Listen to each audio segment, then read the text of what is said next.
Bonjour mes petits hobbits, j'espère que vous allez bien. Je vous retrouve aujourd'hui pour faire un point saga. Alors je pense que je vais décomposer ça en deux vidéos. Une première qui est celle d'aujourd'hui où je vais vous parler des sagas que j'ai terminées.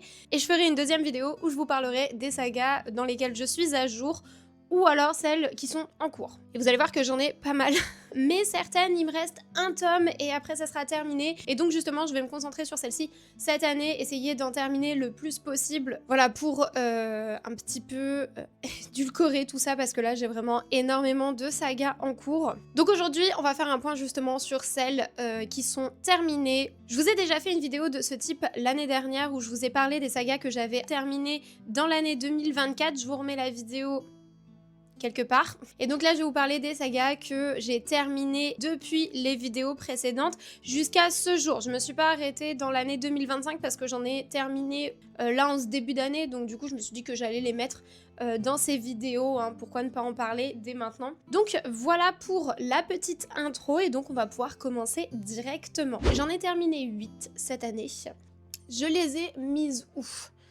Parce que je vais essayer de vous les trouver au fur et à mesure. Oui, elles sont là-haut. Bah, j'ai la flemme d'aller les chercher en vrai, hein, parce que là j'ai tout rangé.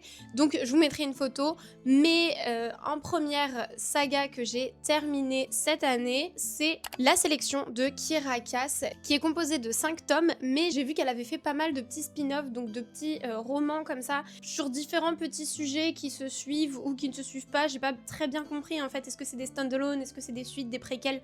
J'avoue, je me suis pas trop renseignée sur la question, puisque c'est une saga que je n'ai pas du tout aimée. Je pense que vous l'avez remarqué, j'en ai parlé pas mal de fois, mais voilà, cette saga, je l'ai pas beaucoup aimée. Vous allez me dire pourquoi j'ai continué à la lire, c'est parce que j'avais acheté tous les tomes d'un coup et que j'avais vu tellement d'avis positifs que je me suis dit peut-être que à la longue ça s'améliore, que voilà, peut-être que j'allais apprécier. En fait, au bout d'un moment, j'ai eu espoir, quoi. Et en fait, ça a été de pire en pire. Dans cette saga, je vais vous faire des petits résumés à chaque fois en essayant d'être la plus concise possible. Dans cette saga, nous suivons un univers un petit peu dystopique où la monarchie est toujours en place et ils organisent la sélection, qui est une genre de télé-réalité, dans le but de trouver la future reine du royaume. Donc le prince en fait va dater des jeunes femmes, tout ça couvert médiatiquement avec des caméras, etc. Notre prince cherche l'amour, hein, clairement, on cherche la future reine.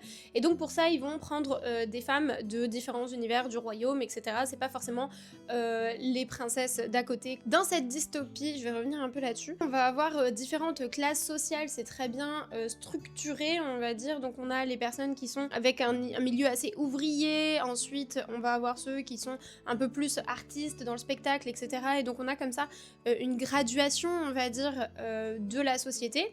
Et notre jeune America que nous allons suivre et qui va participer justement à la sélection, elle n'est pas tout en bas de l'échelle, mais elle est quand même parmi les personnes, on va dire, les plus défavorisées. Elle voudrait révolutionner un petit peu ce système de classe comme ça qui est un petit peu inhumain. Et donc on va suivre comme ça leurs péripéties. Et justement, en fait, ce qui m'a déplu, c'est que ce côté classe sociale, révolution, tout ça, c'est pas du tout exploité, c'est très young adult. On y suit vraiment plus la romance avec un triangle amoureux, sauf que cette romance, je la trouve un peu forcée. Je sais pas, ça manque de romantisme, ça manque de passion. Je trouvais que c'était très...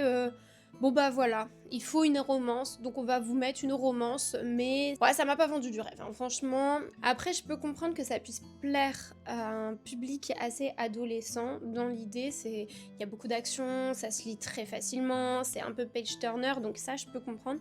Mais j'avoue que moi, de mon point de vue d'adulte, ça m'a pas convaincu, ça m'a pas plu.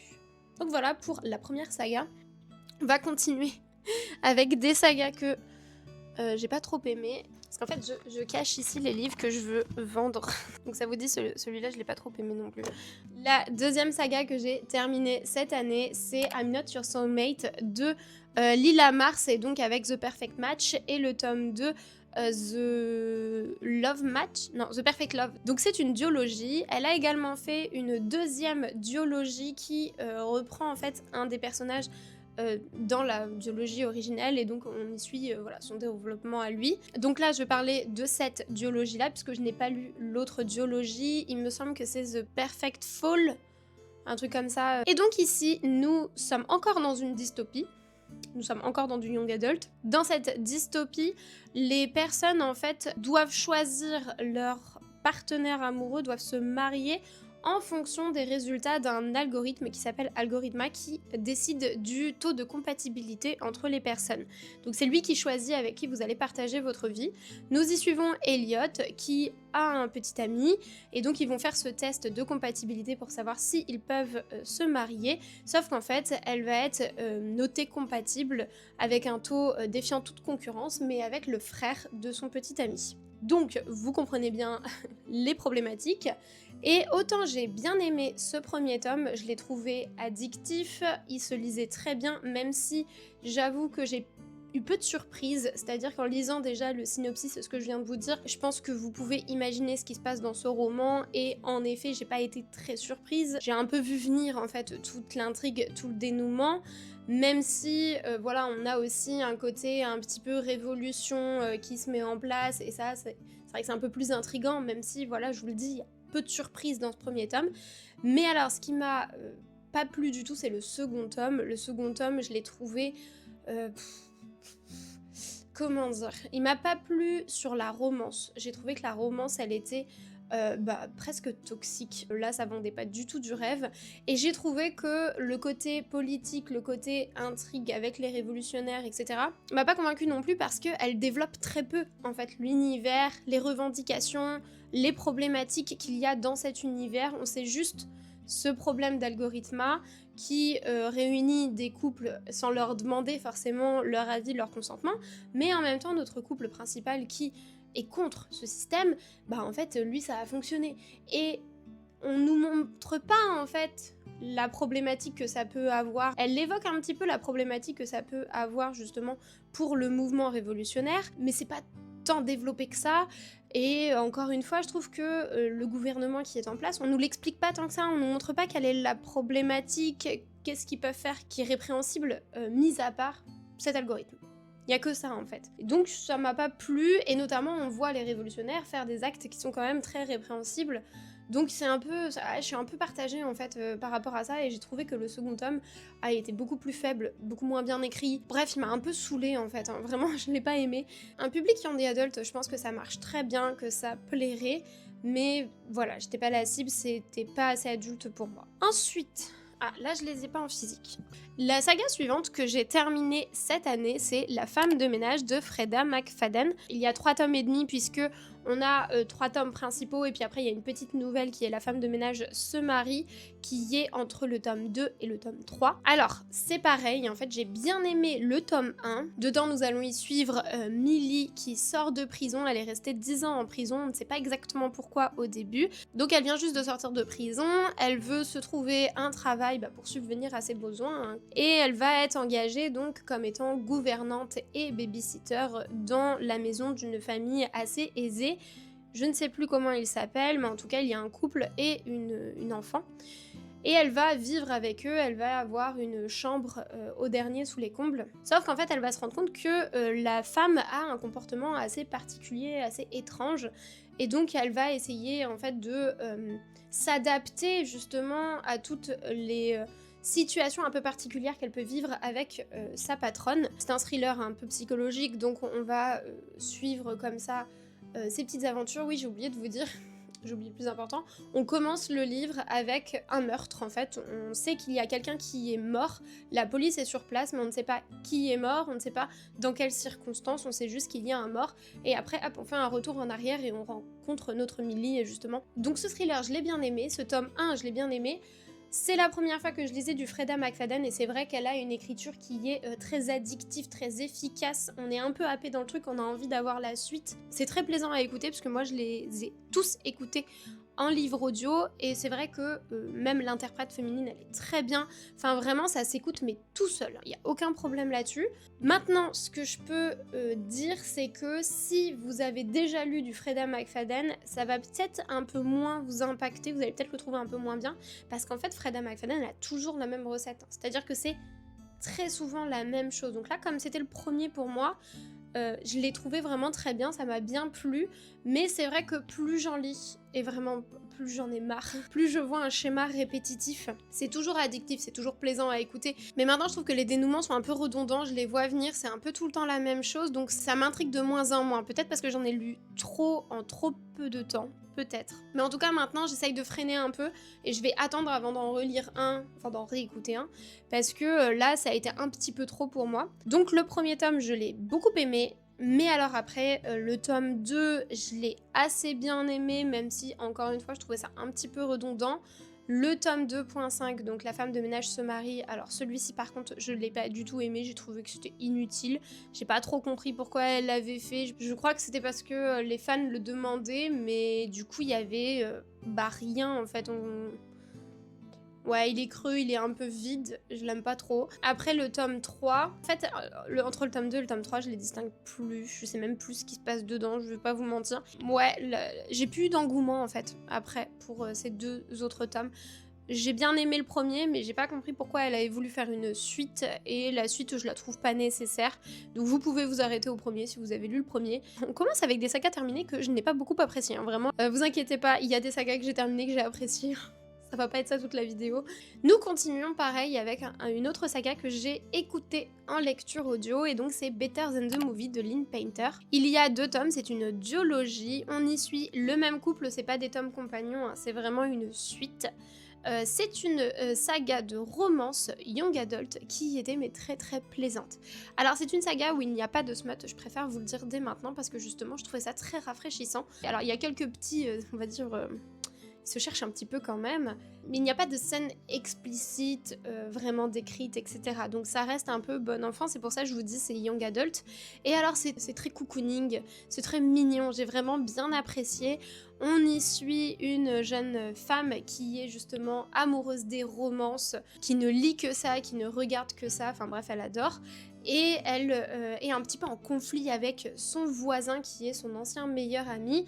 Ils se volent les places de parking, etc. Enfin bref, ils se cherchent un petit peu. Et le premier tome commence avec le retour de son amour d'enfance. Elle avait un crush énorme pour un jeune homme qui est de retour dans sa ville natale. Donc elle va essayer comme ça d'avoir son petit roman d'amour à elle, donc de forcer un peu le destin pour pouvoir le séduire. Et pour ça, elle va devoir faire...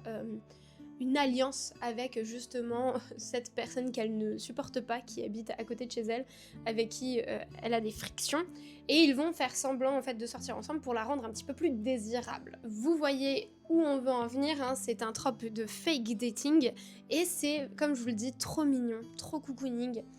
J'ai vraiment adoré. J'ai trouvé le tome 2 un peu moins bien, parce que notamment la transition entre le tome 1 et le tome 2, j'ai pas trop apprécié la direction que ça a pris, mais une fois que cette transition était passée, que les événements étaient énoncés, des événements qui m'ont pas trop convaincue, mais voilà. Après, j'ai trouvé qu'on était reparti sur cette idée justement de petite romance un peu sympa, un peu feel good, quoi. Et donc ça, j'ai vraiment beaucoup apprécié. Si jamais vous voulez, voilà, quelque chose de très doudou, de très sympa, de bienveillant, franchement, je vous conseille cette duologie. Elle est toute mignonne. Et il y a pas mal de petites références, justement, à des comédies romantiques, des petites citations comme ça que j'ai trouvé trop mignon. Il y en a que j'avais, il y en a que j'avais pas forcément, mais en tout cas, c'était agréable à lire. J'ai vraiment adoré. Ensuite, nous avons... J'ai terminé cette année un peu Noblesse oblige et Liberté oblige de Maïwenn Alix, donc dans ces petites éditions brochées qui sont vraiment très belles. Je trouve que le travail il est très bien fait. Donc c'est pareil, c'est une duologie, on est encore sur une dystopie, hein. Il y a un petit fil conducteur quand même. Donc on est sur une dystopie qui ressemble un petit peu à La Sélection et qui est en fait ce que je voulais de La Sélection. Là pour le coup, cette saga-là, je l'ai adoré, j'ai eu un énorme coup de cœur pour le tome 1, le tome 2 je l'ai trouvé un peu moins bien, mais en tout cas le tome 1 m'avait transporté, j'ai adoré, ça a été hyper addictif. On est justement en France, la Révolution française n'a pas eu lieu, on est encore sur une monarchie et on est sur une problématique de natalité, puisque si on continuait avec la tradition, on va dire, de l'époque qui disait que chaque noble, et notamment la famille royale, devait se marier avec le cousin, la cousine, la famille éloignée, bah en fait on a un problème à un moment de brassage génétique, on va dire. Et donc, ils ont décidé pour ça de faire une télé-réalité qui a lieu chaque année où des hommes de la noblesse vont rencontrer des jeunes femmes du peuple, les gueux, hein, qui sont tirés au sort. On va les mettre dans un petit palais et ils vont faire des petits speed dating et ils vont voir qui match avec qui en ambiance télé-réalité qui est retransmise dans toute la France. Voilà. Et cette année, nous avons une édition un petit peu spéciale puisque le prince, le dauphin, va participer à cette télé-réalité. Et nous allons suivre Gabrielle qui va participer justement à cette édition. Et elle est aussi un petit peu révolutionnaire, elle en a marre de cette monarchie, elle a envie de démocratie, de faire un peu comme les pays voisins, et donc une petite démocratie, ce serait pas mal. Elle va participer à cette télé-réalité, elle va essayer de séduire ce prince et de trouver en fait des petites failles, en fait elle va faire l'espionne, hein, clairement, dans cette télé-réalité puisqu'elle va être au plus proche de la monarchie et de la noblesse. Contrairement à la sélection, là on est sur un univers qui est beaucoup plus rude, beaucoup plus réaliste, beaucoup plus violent. Même la manière dont la télé-réalité est dépeinte, on voit le côté « Allez, on coupe, on la refait, il faudrait que tu le regardes avec un petit peu plus d'amour. Allez, maintenant, vous allez faire un pique-nique qu'on vous a organisé au bord de l'eau, parce que comme ça va faire beaucoup d'audimat. » Enfin, c'est que des trucs comme ça. Donc, le romantisme, hein, vous oubliez complètement. C'est manigancé, c'est vraiment tourné. Et donc là, on le voit beaucoup plus. On est sur un univers, comme je vous dis, qui est beaucoup plus sombre, qui paraît en fait pas sombre, puisque on est, comme je vous dis, dans une histoire de monarchie avec des belles robes, avec ceci, avec cela, mais en même temps on voit tout le côté sombre derrière, tout ce qui est caché en fait, hein, tout ce qui est mis sous le tapis et qui est, ma foi, très glauque. Donc cette duologie, j'ai vraiment beaucoup aimé. Là c'est plus adulte, là c'est plus réfléchi, on voit les tenants, les aboutissants de la monarchie, on est plus dans le politique, même si il y a quand même aussi un petit peu voilà, de découverte entre le prince et elle. Enfin, vous voyez ce que je veux dire? La télé-réalité tourne quand même un petit peu autour de l'amour, même si on voit que c'est énormément romancé, que ce n'est pas vrai. En tout cas, j'ai adoré cette duologie. Je l'ai trouvée bien construite, je l'ai trouvée intéressante et je l'ai dévorée. Et je pense que celle-ci, je pourrais la relire à un moment. Parce que autant le tome 1, je l'ai encore bien frais dans la mémoire, le tome 2, je l'ai lu très rapidement. Et du coup, j'ai un peu oublié pas mal de passages, j'avoue. Mais en tout cas, je l'ai beaucoup aimée et je la conseille énormément autour de moi. Donc voilà, une bonne dystopie comme je les aime. Ensuite, une saga que j'ai terminée tout récemment. Là, vraiment, il y a à peine une semaine. C'est Problem with Dating de Brittany C. Cherry. C'est une trilogie.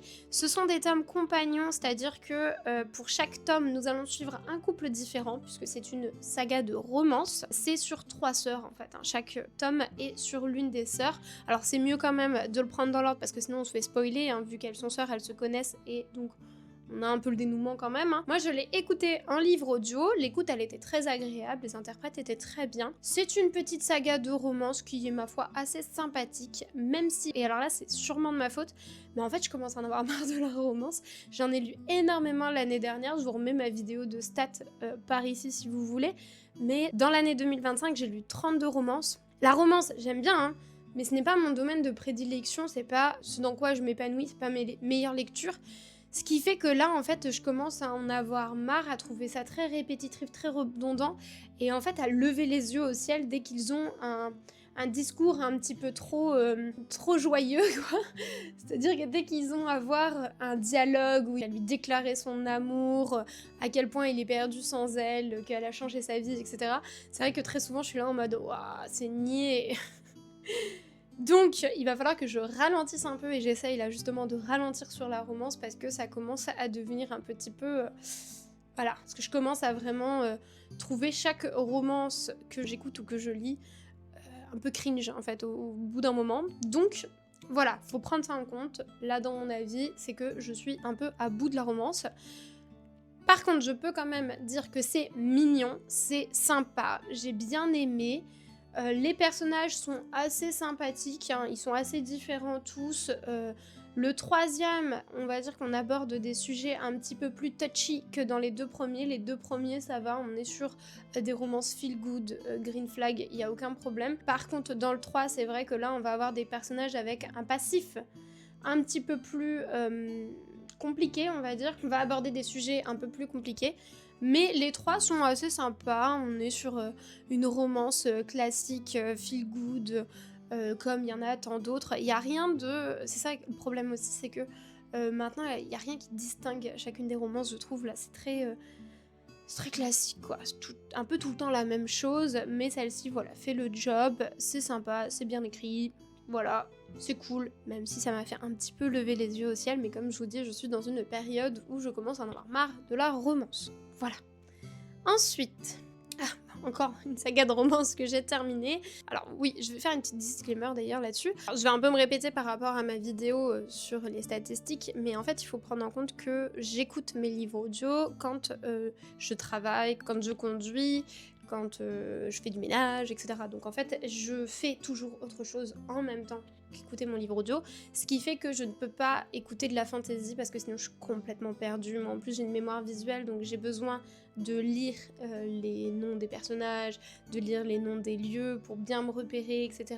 Sinon je suis complètement perdue, hein. Donc je le fais pour des petites fantaisies où il y a peu de lore, mais par contre à partir du moment où c'est une fantasy où le lore est assez présent, donc pas des romantaisies par exemple, bah là ça devient vraiment très très compliqué et donc je ne peux pas en fait lire ça en lecture audio. Donc je lis énormément de romances. J'avais fait une stat, il me semble que 50% de mes lectures audio étaient des romances, quelque chose comme ça, et 80% des romances que j'ai lues dans l'année étaient en lecture audio. Donc j'y arrive à la prochaine duologie qui est Mechanist of the Heart de Alicia Garnier, donc avec The Dare et The Void. Alicia Garnier, c'est une autrice de romances que j'apprécie énormément, j'aime beaucoup les romances qu'elle fait. Et là, nous sommes sur une duologie de romances, encore une fois, qu'elle a faite, mais il y a longtemps et qu'elle a décidé de publier maintenant, donc bien après les avoir écrits, elle les a juste un tout petit peu réajustés, il me semble. Mais voilà, c'était un projet en fait qu'elle avait fait bien avant et qu'elle a décidé voilà, de publier maintenant. Je trouve que l'on remarque un petit peu quand même ce côté jeune dans l'écriture de ces deux romans-là. Je trouve le déroulement un peu moins naturel, les personnages un peu plus caricaturaux. Voilà, on voit qu'elle est aux prémices en fait de son écriture, je trouve personnellement. Mais il n'empêche que la romance est sympathique, que c'est très doudou, c'est très sympa. J'ai des petits défauts pour chacun des tomes. Le tome 1, je me souviens que il est un peu frustrant dans le déroulement, c'est-à-dire que on a envie à un moment que ça aboutisse, quoi.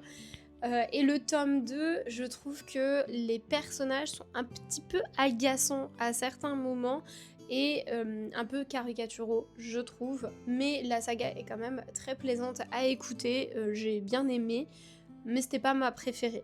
Voilà. Alors, j'ai même pas fait le résumé. Nous y suivons une jeune femme, une artiste, qui a un meilleur ami qui est photographe. Et voilà, en fait, on est sur un Friends to Lovers. Ils se loupent, en fait, à chaque fois. Ils sont amoureux l'un de l'autre, mais ils n'arrivent pas à avouer leurs sentiments. Ils ont un peu peur que leur amitié change. Et donc, on va suivre comme ça l'évolution de leur relation. Ensuite, une autre saga que j'ai terminée, une autre duologie encore une fois, que j'ai terminée dernièrement. J'ai terminé donc la saga des 100 destins de Daniel L. Jensen, donc avec un destin gravé, ancré... Un destin ancré dans le sang et un sort gravé dans les os. C'est une saga de romantasy nordique. Donc nous y suivons dans un univers viking une jeune femme, Freya, qui cache un lourd secret puisque c'est Lascalmo qui est recherché par son jarl, puisque une voyante va prédire que si on la contrôle, elle peut permettre en fait de devenir le roi du Skaland. Donc le Jarl, quand il va apprendre que c'est elle, la fameuse Skalmo, il va l'épouser de force et justement essayer de la contrôler pour devenir le roi du Skaland. Et on va y suivre justement les péripéties de notre jeune Freya, qui en fait elle est beaucoup plus attirée par Bjorn, le fils du Jarl.